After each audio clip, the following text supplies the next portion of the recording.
Hi Paul, I did this video on the left hand side but the audio wasn't that great, so I thought I'd just do it, voice over it and then put you on the side with your full swing motion, this fast one, just to show you a few of the wrist things. So here I'm just pointing out that the radial deviation, so you're keeping the angle in the wrist on that position there. As you know, radial deviation, pulling the wrist or the thumb back up your forearm. And then as you move down, as it comes down to this position here, then around about this position it will change as it goes from this position a little bit further, because you're holding the radial deviation there. But what you're doing is you're actually moving from RD to UD in this sort of plane, as you would see there. So you can see the relationship between, say, your left arm and the club shaft, and then the face is similar to where mine is right now there. So the face is too open. Yours maybe not quite as much as mine is there, but it's still in that area. And then from there, and part of this as well is right lateral bend. Because on full speed you're getting, your hips are moving towards, or your pelvis is moving towards the ball, and you're standing up a little bit, and so then your arms, you have to use your wrist to try and get down to the ball. If you got a little bit more right lateral bend, as it came down towards this area here, this is where you want to get the maximum right lateral bend in this position, and that would be helpful to get that right arm or right forearm pointing more towards the ball. So from there it's more like this position where you're at, and I'll compare that position to where I'd like to see you, and then yeah, from there then you have to kind of cut across it and try and roll to get the club face back square again in that position. I'll just move it on a little bit. So now from this position, get there, and it changes from RD to then wrist extension on the right hand side, so more in this position here instead of using this position, this part of the wrist.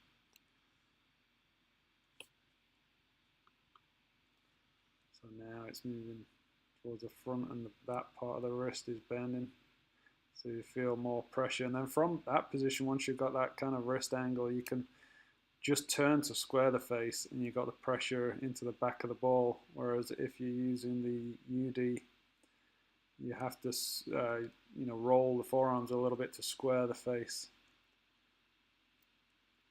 So you can see the difference there from where my club face is. If I get the shaft at a similar angle as yours there, you can see how much the hands are a bit more in front. Now I'm putting pressure with the back of the wrist. Like I say, more the extension part of the wrist hitting to the back of the ball this way.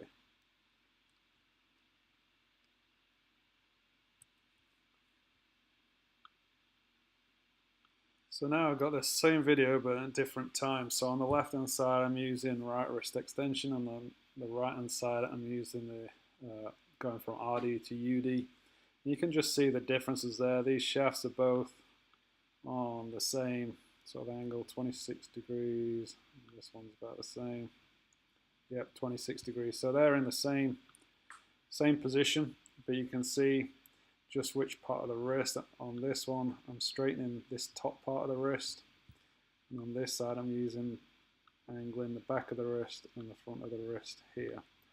So as I said, the one on the left is using the right wrist extension, and the one on the right is using the going from RD to UD. So that's a good image, and you can see just the club face differences. Now the one on the right is open club face, the one on the left is closing down, so now I just have to square it with the rotation of my body. But if I was to just rotate with the right hand side, the club face would still be too far open, so then I'd have to sort of roll my wrists a little bit there. So from down the line, the first thing I'll show you is Again, just more like in this position would be a little bit easier. And then from there, get a little bit more left lateral bend as you go for the second part of the swing. That way. So you pop up, and then, like I said, the hips are moving towards the ball this way. So this is kind of moving back and away this way. And because your head was moving up, and trying to get your hands in front, this hip moving forward is pushing your hands out this way a little bit too. And then now they're too high, so you've got to try and get them back down to the ball. So you do the UD, get down there, and not quite enough rotation and right lateral bend in this part. So if you could get a little bit more turn and then try and get this going that way. And tilted shoulder, so your shoulder's more this way and the hips more that way. Exactly like more just off center, but more that way. With that feeling. But going back to the wrists.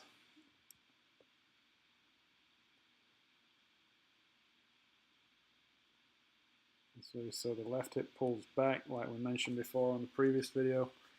And then from there, the RD, and then round about this point, just pointing out, keeping the RD there.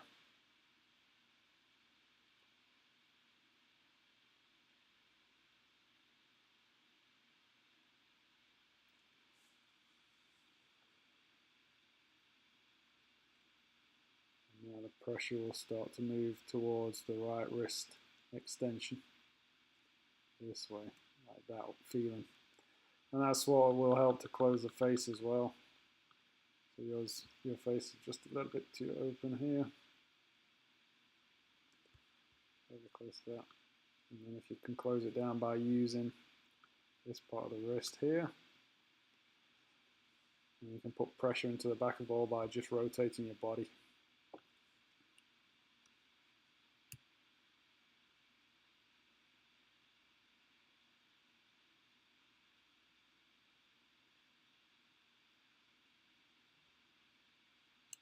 And also you can see here how my arm is pointing down this way, 56. Pointing 25 that way. But again, if the more you pull back this left glute back this way, then you've got more room here for your hands and arms to get into, plus the angle. The body overall is there, yours is a little bit more upright this way. And so then you've got to get down to the ball somehow, but you don't really want to do it with your right arm. So what you're trying to use is mainly your wrist with the UD to try and get the club down to the ground. So the right arm, the actual angle of your right arm is fine. We just need to get the right lateral bend for that to be lowered down more. I'll just do another line, get a few of these out. Then you would be more, sort of if it was 90 degrees, it'd be more like this way down. If you could pull this right shoulder down towards that line and get your right arm in that position.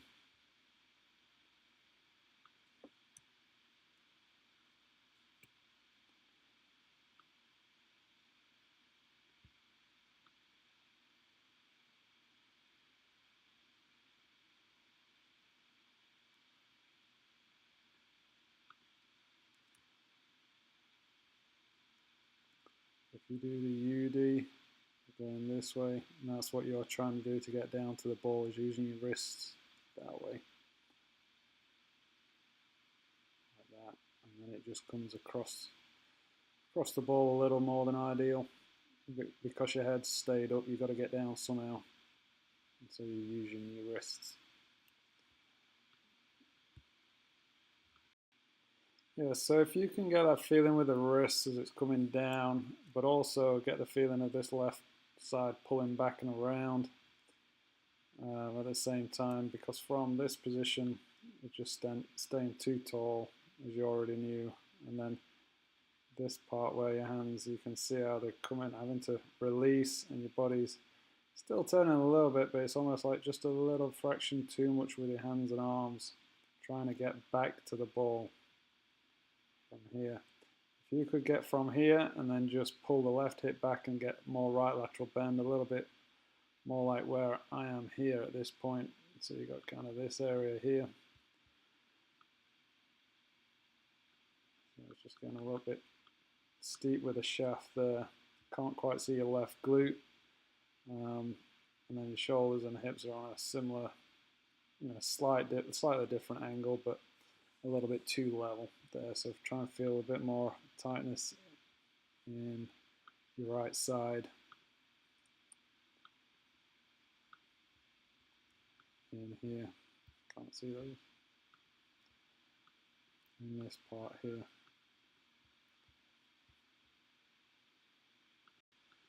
Here's a good drill to cover all those, the impact position.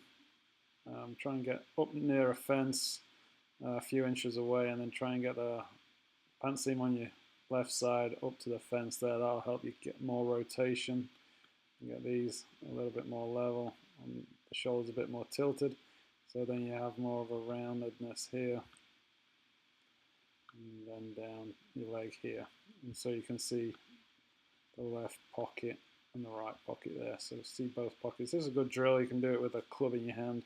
Then you can see how I've got like a 90-degree angle here with my arm coming into the ball. But because I'm so bent this way that it's fine, the club gets back down to the ball. But if you have the club, the 90-degree angle around about here, but not enough tilt in the body, then it's going to be too high, then you just do the UD as you're doing.